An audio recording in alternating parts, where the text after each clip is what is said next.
It has been more than 14 months since the House and Senate converged in a joint session to hear the annual message from the governor. State of the State addresses are typically delivered by governors at the beginning of each session, but Governor Mark Dayton's address this year was delayed, in part due to his hip surgery. Now the wait is almost over. I think he's going to just lay out a vision about where this state needs to be headed and what additional steps we can take to get there. House Speaker Paul Thissen and other legislators will take their seats in the House chamber to hear the governor deliver his speech at 7 p.m. Wednesday.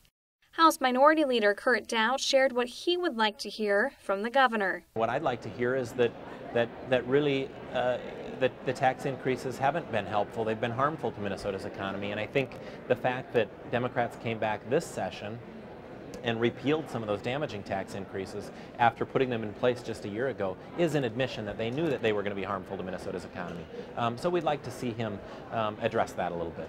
Daudt says the timing of the message will change its purpose. We think that this probably is going to be more a message about the state of the governor's campaign than it is about the state of the state. So we feel like delaying it probably had more to do with him kicking off his campaign for re-election than it did about really delivering a message about what his vision is. Thissen expects the governor to deliver a traditional State of the State address and discuss where the state is and where it is going. I think the governor is going to lay out a vision of the future that builds on the good work we did over the last 2 years.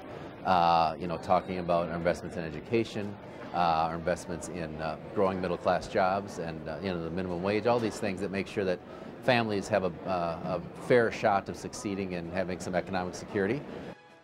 Read Session Daily for full coverage of the address. House TV will provide live streaming of the event, or you can check the House Video Archive to watch the speech later. You can also follow House Public Information Services on Facebook or Twitter for photos and live updates of Governor Dayton's State of the State address.